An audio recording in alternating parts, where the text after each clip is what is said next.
우리 축복하지요. 이 아침에 좋은 일이 있습니다. 우리 시간에 한번 기도하겠습니다. 우리 오늘 호산나 싱어제에 대곡을 찬양했는데 우리 하나님을 우리가 높여야 되지 않겠습니까? 시간에 하나님의 위대하심을 먼저 생각해 봅시다. 아무리 세상에 문제가 많아도 커도 하나님보다 크지 않습니다.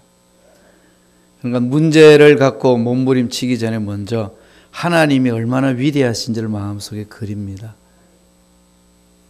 하나님 못하실 일이 없으신 거죠. 그러면 세상에 어떤 문제든지 그분 앞에 내려놓고 믿음으로 부르짖으면 주님은 만져주십니다. 이 시간 우리 간절히 하나님의 능력을 바라보면서 우리 기도해야 합니다. 지금 나라가 시끄럽죠. 세계도 시끄럽습니다. 미국도 시끄럽고 트럼프 대통령이 이스라엘의 수도 텔라비브인데 그것을 예루살렘으로 수도로 인정한다. 그래서 우리 미국 대사관은 예루살렘을 옮길 거다. 이 말 한마디로 지금 세계가 요동치고 있습니다. 예루살렘은 완전히 화약고 같은 데입니다. 모든 종교의 기본적인 발상지를 거기를 삼고 있어요. 야훼 하나님을 섬기는 예루살렘 성전을 파괴되고 그 자리에 모슬렘이 자리 잡고 있고 또 예수님의 수태고지가 있는 그 교회가 거기에 있습니다. 베들레헴 중심으로. 그러니까 거기 서로 분쟁 지역이기 때문에 유엔이 개입을 해서 관리합니다. 그런 지역에 예루살렘이 수도다 이렇게 되니까 아랍 지역에서 지금 난리가 났습니다. 기도로 풀어야 됩니다. 부르짖어야 돼요. 우리 민족도 마찬가지로 남북 통일의 문제 있지 않습니까? 그래서 우리가 하나님의 능력을 믿기 때문에 세상에 일어나는 모든 문제를 가슴에 안고 기도할 수 있어요. 그러나 지금 개인의 어려운 문제도 있지만 그 문제를 하나님의 능력에 의지해서 부르짖어야 됩니다. 오늘 예배 시간 은혜를 듬뿍 체험하게 해요. 다 같이 주 일창하시고 통성으로 간절히 기도하겠습니다. 주여! 할렐루야. 하나님 아버지 감사와 찬양을 드립니다. 하나님께서 오늘 우리에게 성령의 놀라운 역사를 함께하여 주시고 성령의 기름 부으심이 있게 하여 주셔서 하나님의 귀한 은혜를 체험하게 도와주옵소서. 하나님 감사합니다. 하나님 지켜주시니 감사합니다. 하나님 위대하심을 찬양합니다. 하나님 홀로 영광받아 주옵소서. 하나님의 능력을 사모하며 기도합니다. 민족의 문제, 나라의 문제, 이 지구촌의 문제 아무리 커도 하나님보다는 크지 않음을 고백합니다.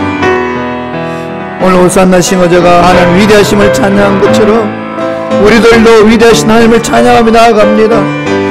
하나님의 위대하심을 우리가 체험하기를 원합니다. 하나님의 그 위대하심을 드러내기를 원합니다. 하나님 우리의 삶을 통하여서 위대하심을 드러내 주옵시고 주여 우리 민족이 새로워지고 남북 통일을 해가게 도와주시고 예루살렘의 평화가 일어나게 도와주시고 세계가 하나님의 손안에 다스림을 맡게 하여 주시고 이 미국 땅이 새로워지는 놀라운 역사가 일어나기를 원합니다. 할렐루야 할렐루야. 하나님을 찬양합니다. 도와주시니 감사합니다. 오늘 예배 시간 하나님 만나러 와서 우리 만나는 시간 되기를 원합니다. 역사하여 주시고 우리의 생각, 우리의 말, 우리의 삶을 주장하여 주옵소서. 할렐루야. 원날라 예라바 샴날라 예라발라 예라발라 예라발 월라 예라바 샴날라 예라반날라 예라발라 예라반날라 예라발라 지혜를 주시고 총명을 주시고 명철을 주시옵소서. 하나님 빼달려 부러졌습니다. 가르쳐 주시고 하나님의 음성에 따라 순종하며 멋진 삶을 살게 도와주옵시고 우리 인생이 아무리 문제가 크다 한다 할지라도 하나님의 능력 나아시기에 하나님은 위대하시기에 우리 모두 문제 해결해 주실 줄로 믿습니다. 우리 교회 공동체 문제 하나님 하나씩 해결될 줄로 믿습니다. 하나님 기적으로 역사하여 주옵소서. 할렐루야. 주님을 찬양합니다. 홀로 영광받아 주옵소서. 축복하심을 찬양합니다. 임하소서. 예수님 이름으로 기도옵나이다. 아멘. 좋으신 하나님, 우리가 믿음으로 예배 공동체에 와서 하나님을 찬양하고 기도하고 마음을 모아 하나님을 섬깁니다. 주님, 꼭 필요한 말씀으로 우리 심령을 강하게 사로잡아 주옵소서. 이 지구촌이라는 모든 문제를 주님 손에 맡깁니다. 사건을 바라볼 때에 하나님이 어떻게 이 역사를 이끌고 가고 계시는지를 깨달을 수 있는 영적 분별력과 통찰력을 우리에게 허락하여 주셔서 이 시대에 우리가 무엇을 준비하며 무엇을 위하여 달려가야 될 것인가를 정확히 깨닫고 준비하는 믿음의 일꾼들이 되게 축복하여 주옵소서. 우리 민족의 문제, 이 미국 땅의 문제 다 주님 손에 맡깁니다.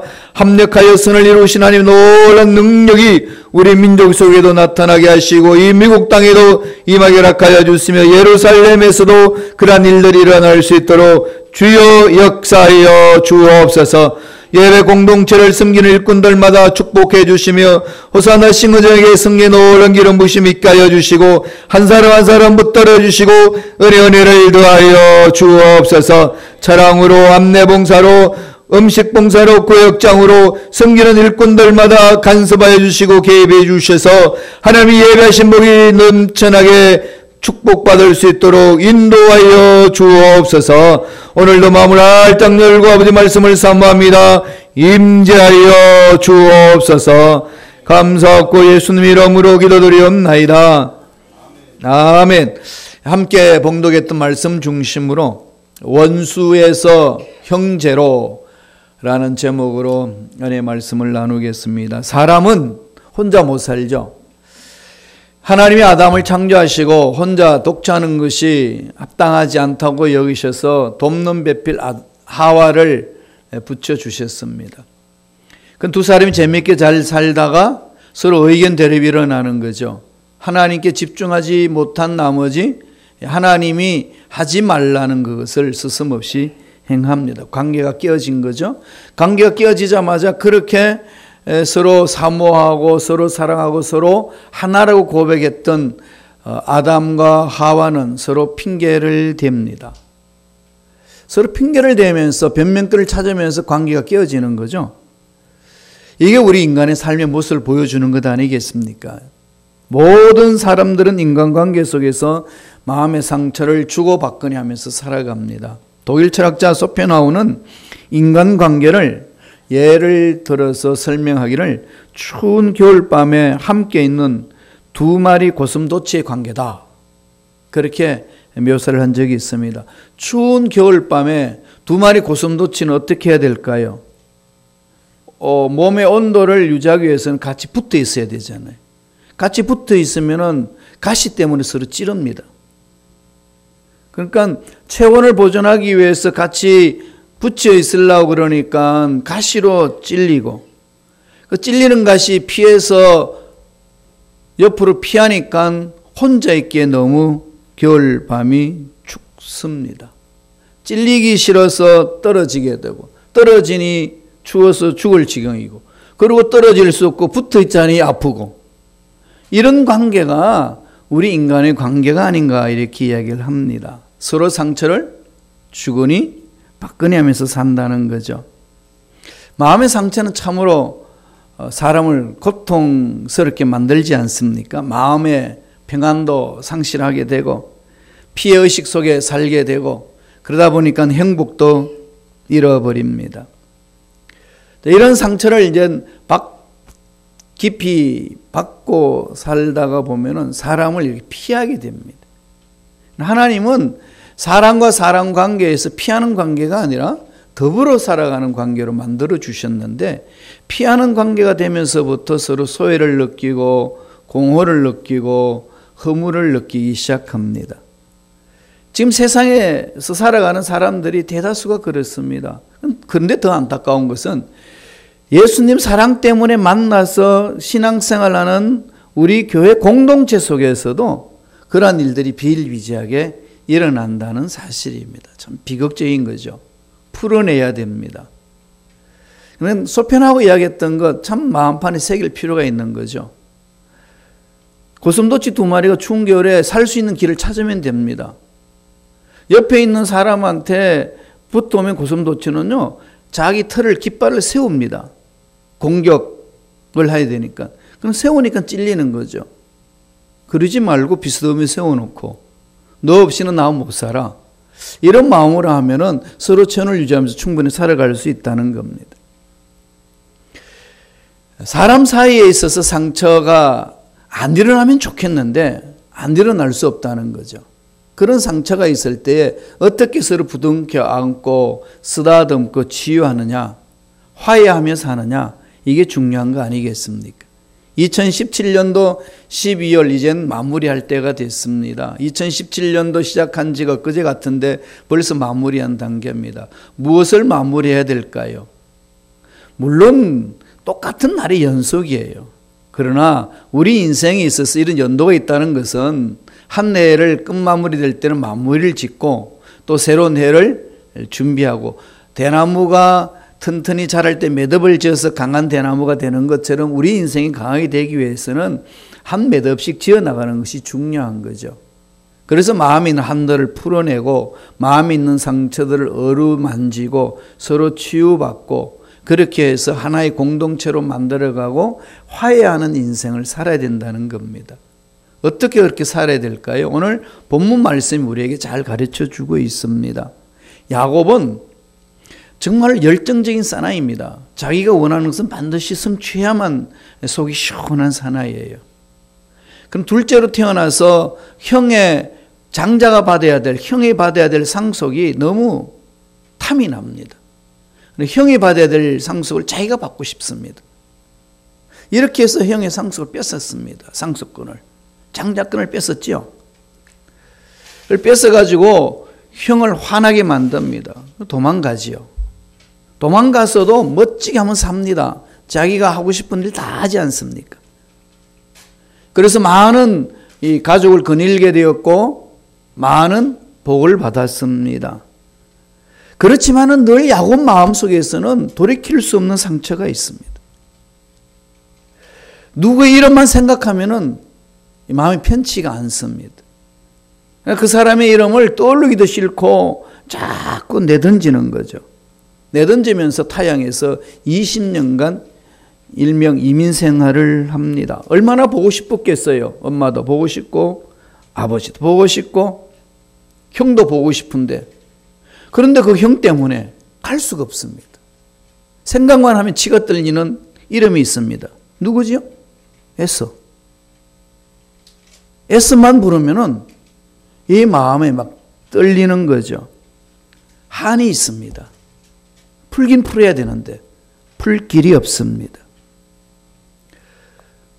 20년 이민생활을 청산하고 모든 식소를 데리고 고향으로 돌아갑니다. 돌아가면서 가슴이 너무 조마조마한 거죠. 어떻게 화가 난 형을 내가 그 마음을 돌이킬 수 있을 것인가. 그래서 정탐을 해가지고 알아보니까 형이 막 화가 엄청나 있고 자기와 관계가 원수처럼 생각합니다. 군사 400명을 거느리고 야곱이 고향으로 돌아온다는 사실을 알고 야곱을 잡으려고 찾아온다는 겁니다. 이런 상황 속에 절망 같은 절체절명의 위기 아니겠습니까? 그 속에서 야곱이 몸부림을 칩니다. 답이 없어요. 답이 없는데 그 답이 없는 상황 속에서 야복강 나루터에서 밤새도록 철학 기도를 합니다. 너무 막막한 거죠. 어떻게 해야 될지 모르니까. 그렇게 해서 철학 기도를 하고 나서 그는 답을 얻습니다. 답을 찾고 나서는 그 형 앞에 가서 화해를 합니다. 정말 아름다운 이 가족 공동체를 다시금 회복하는 거죠. 어떻게 이런 일을 체험할 수가 있을까요? 그 화해의 원리를 세 가지로 우리에게 가르쳐 줍니다. 첫째로 먼저 하나님과 화해하라는 겁니다. 하나님과 화해하지 아니하고는 안 된다는 거죠. 우리는 하나님으로부터 왔습니다. 우리가 이 세상 살면서 힘들고 어려운 것은 무슨 문제일까요? 환경이 어려워서, 내가 연약해서, 내 주위에 약한 사람들이 많아서 그럴까요? 물론 그렇게 말할 수도 있겠습니다. 그건 근본적인 이유가 아닙니다. 근본적인 이유는 어디에 있겠어요? 나를 창조하신 하나님과의 관계에 담이 있기 때문에 그런 거죠. 하나님과 나의 관계가 담이 있으면은요, 몸부림쳐도 내 삶의 상황을 풀어나갈 수가 없습니다. 지금 야곱은 이 하나님과의 관계가 먼저 담이 맥혀 있는 것을 이 야복강 나루터 이후 전 사건을 더듬어 보면 정확하게 알아갈 수가 있습니다. 너무 불안한 거죠. 야곱의 삶은 하나님에 대한 것을 많이 들었음에도 불구하고 그 하나님을 구체적으로 만난 체험이 없어요. 그러다가 보니까 피상적입니다. 신앙생활이. 그래서 20년간 이민생활을 청산하고 형을 만나러 오는데 너무 두려운 거죠. 창세기 32장 읽지 않았습니다만 이전 장에 있는 32장 6절에 보면은 이 야곱의 마음이 어떤지를 보여줍니다. 형의 상황이 어떤지를 물어보는 거죠. 그랬더니 창세기 32장 6절에 보니까 사자들이 야곱에게 돌아와 이르되 우리가 주인의 형 에서에게 이른즉 그가 400명을 거느리고 주인을 만나러 오더이다. 지금 이제 안 그래도 마음이 쓰라리는데 그 이야기를 들으니까 덜컥 겁이 나는 거죠. 거기서 무엇을 하겠습니까? 이런 문제 앞에 놓이면은 하나님을 믿는 백성들은 어떻게 해야 될까요? 야곱이 보여주는 거죠. 인생의 문제가 막히고요. 갈등이 있고 공허하고 허무하고 내가 어찌할 수 없다라고 하는 그런 환경에 놓여 있을 때 야곱이 어떻게 했는지를 보면 우리가 어떻게 해야 될지를 정확히 알 수 있습니다. 한번 말씀을 보실래요? 창세기 32장 24절입니다. 다 같이 한번 읽어보겠습니다. 야곱은 홀로 남았더니 어떤 사람이 날이 새도록 야곱과 씨름하다가, 너무 잘하는 말씀 아닙니까? 식소들을 다 내보내고 나서 혼자서 고민하는 거죠. 그리고 그 하나님 앞에 부르짖기 시작합니다. 이전에 야곱이 아브라함의 하나님, 이삭의 하나님, 할아버지 하나님, 아버지 하나님에 대해서 수많은 얘기를 들어왔습니다. 그 수많은 얘기를 들어왔던 야곱이 막상 이젠 절체절명 위기에 놓여 있으니까 그 하나님을 찾습니다. 어떻게 찾죠? 날이 새도록 야곱과 씨름했다. 야곱이 하나님 앞에서 밤새도록 기도하는 거죠. 그 기도 속에 하나님을 만납니다. 이전에 야곱은요, 하나님과 이런 관계를 맺지를 못했어요. 자기 힘으로 뭔가 살아보려고 몸부림쳐 왔던 거죠. 근데 이러한 야곱의 삶에 있어서 참 힘이 드는 삶이 아니겠습니까? 속이고 속고 그렇게 20년간 살아왔습니다. 그런 속에서 이제는 마지막 풀어야 될 관문인 원수지간이었던 형의 장자권을 뺏어서 도망왔던 야곱, 그 야곱 마음에는 그것을 풀지 않고서는 이 행복을 찾을 수 없는 그 고통 속에 있었습니다. 그때 비로소 야복강 나루터에서 몸부림을 칩니다. 밤새도록 기도하잖아요. 구약 성경에 보면은 욥기서에 보면은 욥의 친구 엘리바스가 욥에게 권면하는 게 있습니다. 부탁하는 게 있습니다. 뭘 부탁하나 하면은 욥기 22장 21절에 이 말씀을 합니다. 너는 하나님과 화목하고 평안하라. 그리하면 복이 내게 임하리라. 하나님과의 화해를 먼저 해야 된다. 물론 이젠 엘리바스가 나름대로 했던 것을 가지고 욥에게 권면한 것지만은 이 말씀 속에 우리는 깊이 깨달아야 될 것이 있습니다. 깨달아야 되는 거죠.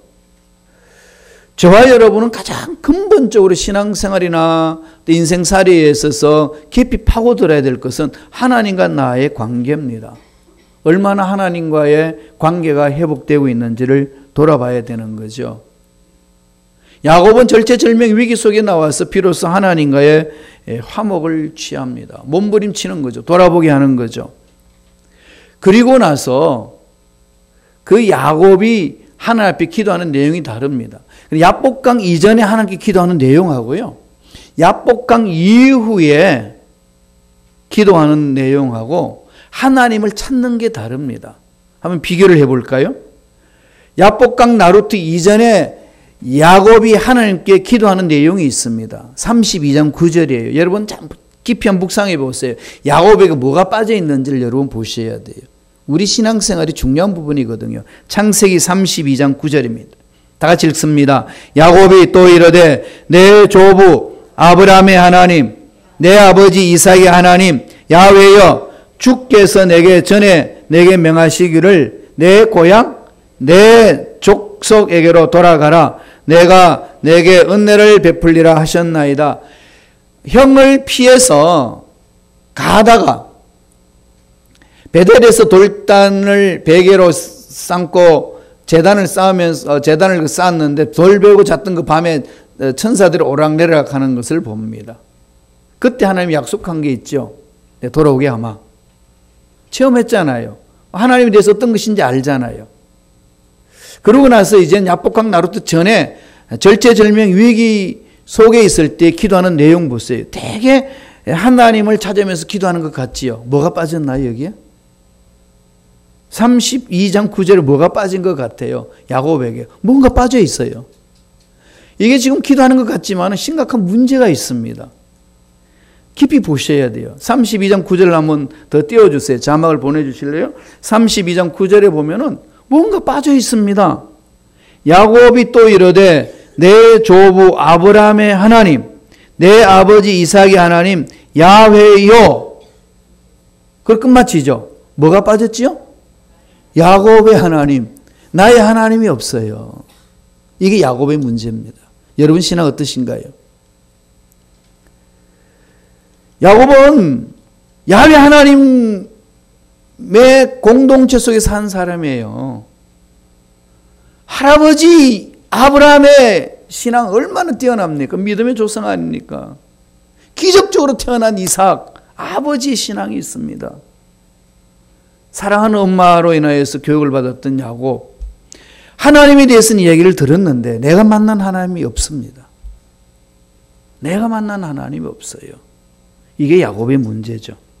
그리고 나서 야복강에서 밤새도록 기도합니다. 그때에 하나님이 만져주시죠. 하나님이 만져주시고 나서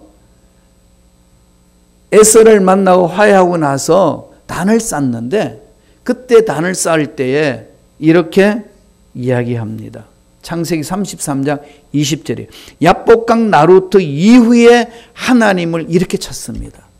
다 같이 읽어볼까요? 거기에 제단을 쌓고 그 이름을 엘렐로헤 이스라엘이라 불렀더라. 이게 지금 히브리 원문으로 번역을 해가지고 좀 이해하기 어려운 부분인데 엘렐로헤 이 말은 내가 만난 하나님. 다시 말씀드리면은 이스라엘의 하나님. 이스라엘이 누구죠? 야곱이죠. 야곱 이름이 이스라엘로 바꿔졌잖아요. 언제 바뀌어졌죠? 야복강 나루트에서 밤새도록 기도하면서 하나님 천사가 그 이름을 바꿨습니다. 야곱 바꾸라. 넌 사기꾼이다. 이젠 너는 이스라엘이야.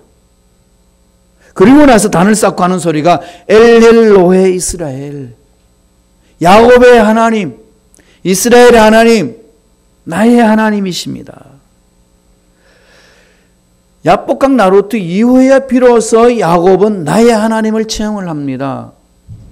그렇게 야훼 하나님을 찾았던 야곱이 실질적으로 내가 만난 하나님이 없는 겁니다. 내가 만난 하나님이 어떤 하나님인지 여러분 신앙 흔적 속에 있으셔야 돼요. 17년을 보내면서 저와 여러분 마음속에 2017년 한 해 동안 내가 만난 하나님, 그 하나님이 가슴에 박혀 있어야 됩니다. 그래야 2017년을 정리하고 2018년을 맞이할 수 있습니다. 그냥 넘기지 마세요. 나의 하나님을 만난 야곱, 여기에서부터 야곱의 삶은 달라진 거죠. 180도로 달라집니다. 이제는 자기 마음대로 자기가 힘있게 열심히 살기만 하면 되는 줄 알았는데 풀지 못하는 문제가 있다는 것을 깨닫습니다. 그래서 엘렐로헤 이스라엘 하나님을 만나지요. 나의 하나님을 체험을 합니다. 내 인생의 문제는 여기서부터 풀어나가는 것이고 나와 너의 관계 화해도 여기서 풀어나가는 겁니다. 하나님과의 화목이죠. 그 말은 하나님을 그냥 머릿속에 안다 모른다 이런 관계가 아니라 체험하는 거죠. 내 인생에 나를 만나주신 하나님, 절망의 위기 속에서 나를 건져주신 하나님, 이 나의 하나님이 있으셔야 됩니다. 제일 먼저 이 출발이죠. 거기서 시작합니다. 화해는요, 하나님과 우리의 관계 화해는 하나님이 시작하신 거예요. 지난주에 우리 봤듯이 사랑도 하나님이 출발한 거 아니겠어요? 하나님이 주신 거죠. 우리 스스로 못한다는 겁니다. 용서, 화해 우리 스스로 못합니다. 하나님이 해 주셔야 합니다. 그러면 저와 여러분 어디를 집중해야 될까요? 오늘 야곱이 집중한 것처럼 이 사건이 있으셔야 돼요. 하나님 만남의 사건이 있어야 되는 거죠. 문제를 통하든지 사건을 있다든지 놀란 역사를 체험하든지 각자의 삶 속에 나타날 부분들입니다. 어떤 상황을 만나든 어떤 상황에 놓여 있든 어떤 문제를 만나든 어떤 것을 경험하든지 간에 그 핵심은 나의 하나님이 있어야 된다는 거죠. 그래서 화목해 하신 하나님은 그 하나님이 있으셔야 화목할 줄 압니다. 두 번째, 그러고 나서 어떻게 하나요? 하나님을 만난 야곱은 어떻게 출발하나요? 어떻게 형 에서와 화해를 이루나요? 먼저 용서를 구합니다. 화해는 먼저지요. 먼저 용서를 구하고 그렇게 해서 손을 잡고 풀어나가는 겁니다. 야곱이 어떻게 했나요? 창세기 33장 3절입니다. 다 같이 한 목소리 읽습니다. 자기는 그들 앞에서 나아가 몸을 7번 땅에 굽히며 그의 형 에서에게 가까이 가니, 그러니까 모든 식솔들을 다 내보내고 제일 뒤에 앉았다가 있다가 야복강 나루트에서 하나님과 만나잖아요. 그리고 나서 하나님 만나고 나서 어떻게 야곱이 바뀌어지죠? 모든 식솔들을 앞장 세워놔놓고 지가 제일 먼저 뛰어나가지고 이제는 제일 먼저 앞서 나가서 형을 만납니다. 벌써 삶의 자세가 확 달라지는 거죠. 이전에는 어떻게 하든지 이 생명만 보존하겠다는 그 몸부림으로 꾀를 부렸던 야곱이 이제는 야복강 나루트에서 하나님을 만나고 난 이후부터, 나의 하나님을 체험하고 난 이후부터는 식소들을 다 순서를 써놔놓고 지가 제일 먼저 앞장서 나가서 형 앞에 갑니다. 그 형과의 야곱은 어떤 관계죠? 에서와 야곱의 관계는 원수지간이에요. 한 번도 내가 야곱이 에서한테 내가 용서해주면 이 소리 듣지 못한 상황입니다. 정말로 군사 400명이 데리고 와서 단칼에 목을 베어도 베일 수밖에 없는 상황입니다. 그런 상황 속에서도 전혀 계산하지 않고 어떻게 뛰어들어가죠? 모든 식소들 앞에 제일 먼저 달려가서 야곱이 형 에서 앞에 무릎을 꿇습니다. 그리고 7번 절을 합니다. 여기에는 뭘까요? 아부를 하는 걸까요? 겉으로 보면 그런 것 같지만은 아무리 아부를 해도 형이 단칼에 들어서 베면은 베일 수밖에 없는 위치 아니겠습니까? 이런 당당함이 어디서 왔나요? 나의 하나님이 있는 거죠. 나의 하나님을 만나고 나면은 이런 위기 속에서 당당히 설 수 있는 용기가 생기는 겁니다. 하나님이 이끄시는 그 이끄심대로 간 야곱의 모습입니다. 그렇게 갔더니 어떤 결과가 있습니까? 4절입니다. 한번 읽어보실래요? 큰 목소리를 읽겠습니다. 에서가 달려와서 그를 맞이하여 안고 목을 어긋맞추어 그와 입맞추고 서로 우니라. 한이 풀어지는 거죠. 이게 누가 이 중간에 서서 이런 화해 사건을 일으킵니까? 하나님.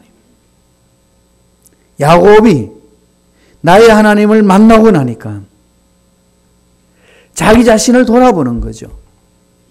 죽으면 죽으리라는 담대한 신앙으로 하나님이 내 인생 책임져 주십니다. 문제 앞에 맞짱 서는 거죠. 이게 하나님을 만난 사람의 모습입니다. 하나님께서 야곱의 마음을 녹였을 뿐만 아니라 그 에서의 마음도 하나님이 품어서 녹이는 거죠. 하나님이 만져주시면은 원수지간이라도 풀어지는 역사가 일어납니다. 야곱이 체험한 은혜, 2017년을 보내면서 저와 여러분의 삶에도 이 은혜가 넘쳐나기를 축원합니다. 정말 필요한 거죠.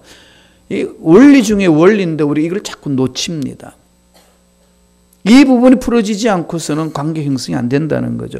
창세기 33장 10절 한번 볼래요? 야곱이 형 앞에 가서 이런 말을 합니다. 다 같이 읽습니다. 야곱이 이르되 그렇지 아니하나이다. 내가 형님의 눈앞에서 은혜를 입어사오면 청하건대 내 손에서 이 예물을 받았소서. 내가 형님 얼굴을 배운즉 하나님 얼굴 본 것 같사오며 형님도 나를 기뻐하심이리다. 뭐라고 고백합니까? 형님 눈앞에서 은혜를 입어사오면.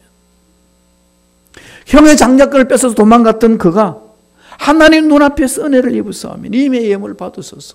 이 말은 무슨 말이죠? 제가 잘못했습니다. 20년 만에 돌아와서 형 앞에서 말하는 것이 형 내가 잘못했어. 20년 동안 막혔던 담이 그냥 허물어집니다.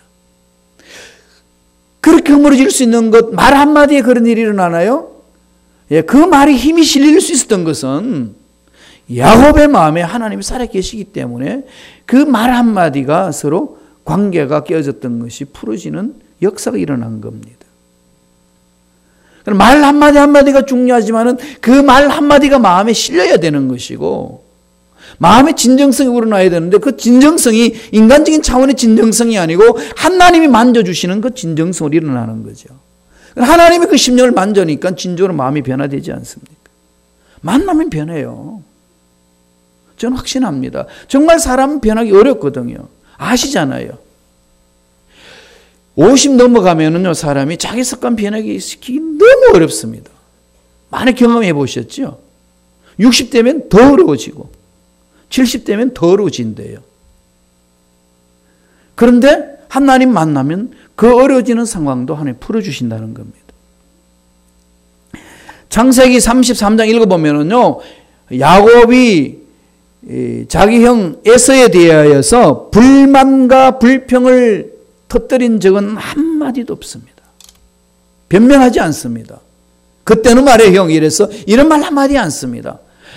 그냥 그 자리에서 무릎을 꿇고 화해를 요청하고 용서를 구합니다. 이건 하나님 만난 자만이 할 수 있어요. 하나님 만난 자의 결론이죠. 자신 한번 돌아볼까 이 말씀을 통해서. 아직까지 내 마음속에 이런 상처 저런 상처가 있는데 그 상처가 누구 때문에 그렇고 어떤 환경 때문에 그렇다는 것이 있습니까? 어떻게 해야 될까요? 그러려면 먼저 하나님과 만남이 있으셔야 돼요. 구체적으로. 아브라함이 하나님, 이삭이 하나님으로 멈췄던 야곱이 야복강 나루터에서 나의 하나님을 만나고 나니까 역시 그렇군요. 역시 하나님이 살아계시는군요. 이 결단으로 다 뒤집어 놓는 것 아니겠습니까? 신약에 와서 사도 바울도 그런 걸 말합니다. 에베소서 4장 32절에 보면은요, 서로 용서하기를 하나님이 그리스도 안에서 너희를 용서하신 것 같이 하는, 서로 용서라고 말하는 것 같지만은요, 그 말 아닙니다. 어떻게 얘기합니까? 하나님이 그리스도 안에서 너희를 용서하심과 같이 이 꼴입니다. 어디에서 먼저 출발하는 거죠? 하나님이 나를 용서하신 것이 먼저 있어야 되는 거죠. 하나님이 나를 용서하셨다는 그 사랑의 체험이 있어야 되는 거죠. 하나님이 죽을 수밖에 없는, 죄로 인해 죽을 수밖에 없는 나를 살려주시고 용서해 주셨습니다. 이 확신이 있고 나서야 비로소 서로 용서할 수 있다는 겁니다. 화해는 그렇게 일어나는 거죠. 이것 없이 하려고 그러니까 얼마나 괴롭습니까? 어려워요. 안 됩니다. 어려울 정도가 아니라 안 되는 거죠. 지금 정신병동에서 정신병자로 취급을 받고 있는 사람들이 용서만 한다면 50%가 정신병에서 자유함을 얻을 수가 있다고 그럽니다. 이걸 못하는 거죠. 그렇게 우리 인간 삶에 있어서 하나님과의 만남의 사건이 중요합니다. 만나야 돼요. 사랑을 체험하고 나게 되면 풀어집니다. 하나님의 사랑을 체험하고 나면은 주위에 있는 사람들을 바라보는 눈이 달라지는 것이고 내가 내 문제를 바라보는 눈이 달라지는 거죠. 주님이 뭐라고 그러십니까? 형제에 대하여 눈에 티가 보이느냐? 그 티를 가지고 빼라 말라 하지 말고 네 눈에 있는 덜보부터 먼저 빼라. 하나님의 은혜를 체험하고 나면은 그죠? 덜보가 보이는 거죠. 이게 안 보이니까 남의 눈에 티만 보인다는 겁니다. 만약에 아직까지 이 부분이 누구 때문에 무슨 상황 때문이라 그러면은요, 한번 돌아보셔야 됩니다. 정말 내 신앙이 어디서 있는가? 하나님과 나 1대1의 관계입니다. 우리의 신앙은 사람의 평가로 끝나는 게 아니지 않습니까? 하나님과의 나의 관계입니다. 하나님의 말씀 안에서 하나님의 사랑을 체험하지 못하면은요, 내 기준으로 모든 사람을 판단합니다. 내 기준이 있는 거죠. 여기 문제 있습니다. 여러분, 소설 중에 도스토옙스키 소설에 카라마조프 형제들이라는 소설 읽어보셨나요? 내용 줄거리는 이렇습니다. 주인공 이반이 알로샤에게 해주는 이야기 중에 대제사장의 설화라는 제목이 있어요. 16세기 교회 대주교의 권력 최고에 이르렀을 때 대주교가 스페인 세빌리아의 대성당에 예수님이 강림하신 걸 이렇게 설정을 해서 소설이 시작합니다. 이야기하는 거죠. 많은 교인들은 예수님을 알아보지 못했는데 대주교는 예수님을 알아봅니다. 다시 재림에 쓴 거죠. 그러나 재림한 예수님을 성당 지하 감옥에 감금합니다. 그리고 나서 예수님하고 논쟁하는 거죠. 예수님 왜 다시 오셨습니까? 내가 인간에게 참 자유를 주었는데 그 참 자유 안에서 자유를 누리기 위해서 내가 다시금 왔노라 그랬더니 대주교가 예수님은 잘못입니다. 주장하는 거죠. 교인들이 예수님이 원래 주었던 자유를 다 반납하고 이제는 교회를 위해서 헌신하고 주교를 위해서 헌신하고 있는데 예수님이 지금 나타나면 다 방해합니다. 그 사람 다 자유 줘버리면은 교회 질서 다 깨지고 이런 서로 성교하는 문제 있습니다. 그럼 예수님 방해하지 마세요. 이런 충고하는 내용으로 기록된 소설입니다. 뭘 이야기를 할까요?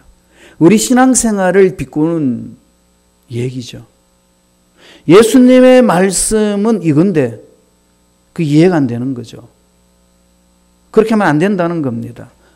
그래서 자기 기준을 세우는 거죠. 자기 기준에 맞는 말씀만 끼 맞춥니다.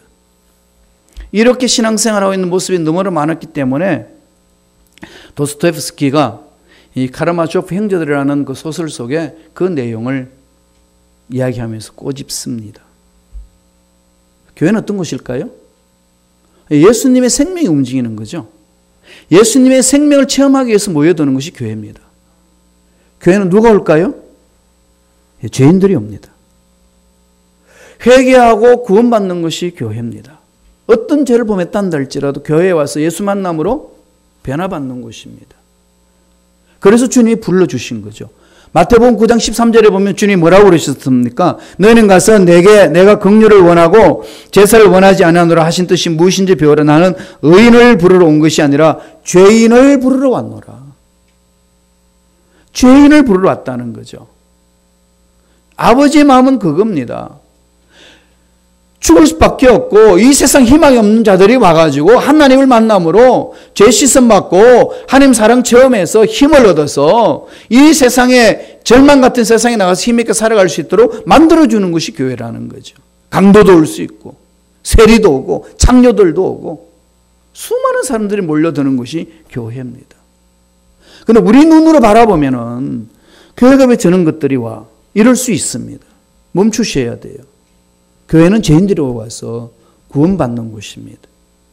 예수님의 마음이에요. 거기서부터 화해가 시작되는 거죠. 예수님의 그 사랑을 체험하고 그 사랑을 체험하고 났을 때 그 형제가 왔을 때 내가 잘못했구나. 이걸 먼저 깨닫고 그 화해를 청하면서 풀어나가는 것입니다. 먼저 시작하는 거죠. 사랑을 먼저 하려면 먼저 하나님의 사랑이 내 가슴에 쌓여야 됩니다. 체험되어야 되는 거죠. 마지막 세 번째로 그 하나님의 사랑을 체험한 자의 삶은 어때야 될까요? 서로 화해의 기쁨을 누려야 됩니다. 서로가 화해의 기쁨을 누리는 자라는 거죠. 창세기 33장 10절 한번 보실래요? 다 같이 한 목소리로. 창세기 33장 10절입니다. 다 같이 한 목소리로 한번 읽어보겠습니다. 야곱이 이르되 그렇지 아니하니이다. 내가 형님의 눈앞에서 은혜를 입어사오면 청하건대 내 손에선 이 예물을 받으소서. 내가 형님의 얼굴을 배운 즉 하나님의 얼굴을 배운 것 같사오며 형님도 나를 기뻐하심이니이다. 뭐라고 이야기하나요? 원수 같은 형제지간에서 야곱이 형한테 그럽니다. 내가 형님의 얼굴을 보니까 하나님의 얼굴을 본 것 같습니다. 돌아오는 사이에 에서가 하나님 얼굴로 이렇게 화장을 했나요? 에서가 오고 있는 중간에 성형수술을 했나요? 어떻게 야곱이 형님을 향하여서 하나님의 얼굴을 보는 듯합니다. 그렇게 고백할 수 있나요? 야곱이 나의 하나님을 만나고 나니까 하나님의 눈으로 보는 거죠. 우리 형제 자매들에게 모여 있지 않습니까? 여러분 주위 사람들이 얼굴이 어떻게 보이시나요? 내가 좋아하는 사람들은 하나님 얼굴 같이 보이지요. 내가 싫어하는 사람 얼굴 보세요. 어떠한 사람으로 보이시는지. 하나님 만난 자의 마음은 하나님 바꾸신다는 겁니다. 이게 신앙생활이에요. 2017년 지금 마무리 짓는 단계에서 내가 하나님의 얼굴을 보는 듯합니다라고 고백할 수 있는 사람들, 내 주위는 어떤 사람들인지 한번 돌아보아야 되지 않을까요? 우리는 하나님 형상대로 지음을 받았습니다. 우리 모두는 다 이래 싸우고 저래 싸우고 이래 얽히고 저래 얽히고 이 상처 저 상처 주거니 받거니 했지만은 나와 너와의 얼굴은 누구 얼굴이라고요? 하나님의 형상을 지음받은 얼굴입니다. 하나님을 만난 자의 고백은 야곱이 에서에게 고백하는 것처럼 형님 얼굴을 보니까 하나님의 얼굴을 보는 듯합니다. 형제의 마음 속에, 형제의 얼굴 속에 하나님의 얼굴을 바라보는 거죠. 이게 하나님 만난 자의 삶이고 신앙 성숙한 자의 삶 아니겠습니까? 히브리서에는요 이렇게 우리에게 강력하게 권면합니다. 히브리서 12장 14절 볼까요? 다 같이 우리 한 목소리로 천천히 읽겠습니다. 모든 사람과 더불어 화평함과 거룩함을 따르라. 이것이 없이는 아무도 주를 보지 못하리라. 엄청나죠? 모든 사람과 더불어 화평함과 거룩함을 따르라. 이것이 없이는 아무도 주를 보지 못하리라. 그러니까 화평할 수 있는 기회를 달라고. 하나님 그렇게 화목하면서 화평하면서 서로 용납하고 용서할 수 있는 마음을 주실 뿐만 아니라 그런 기회를 달라고. 인위적으로 만들기는 정말 어렵습니다. 하나님의 은혜 안에서 풀어지기 때문에 그렇습니다. 모든 사람과 더불어 화평함과 거룩함을 따르라. 열쇠입니다.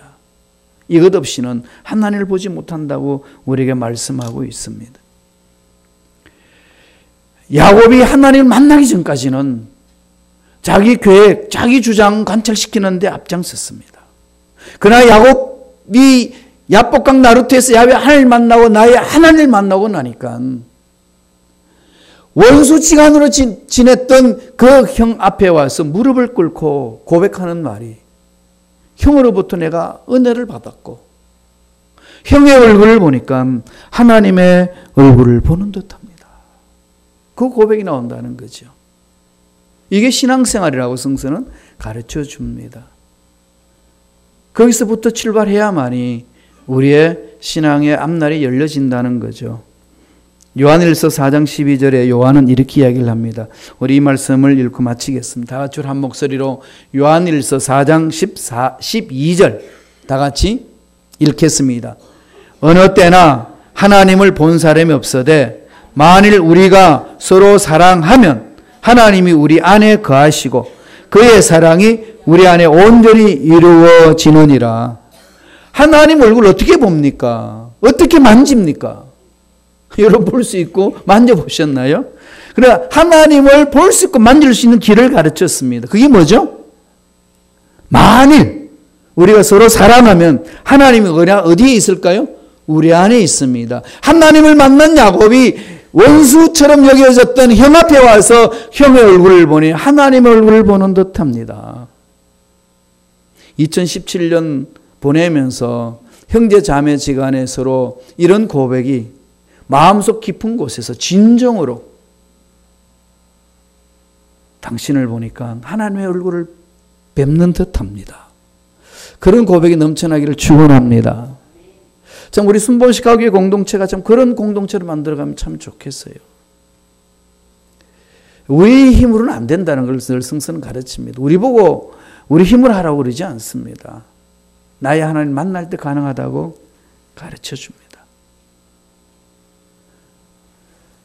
어렵고 힘든 이 신앙생활, 이 이민생활 속에서 야곱처럼 나의 하나님 만나셔서 나의 하나님으로 인하여 기뻐하고 나의 하나님으로 인하여서 즐거워하고 나의 하나님으로 인하여서 행복하고 나의 하나님으로 인하여 감사하는 삶이 되기를 간절히 축원드립니다.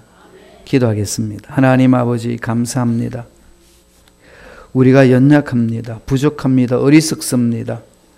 하나님, 그럴 때마다 전능하신 하나님 앞에 나와서 무릎을 꿇고 부르짖게 하시고 그 하나님 앞에 부르짖음으로 하나님의 사랑을 듬뿍 체험하게 하시고 그 하나님의 놀라운 사랑을 체험하여서 나를 사랑하고 이웃을 사랑하고 공동체를 사랑함으로 하나님이 기뻐하시는 멋진 삶을 살아내는 우리 모두가 되게 축복하여 주옵소서.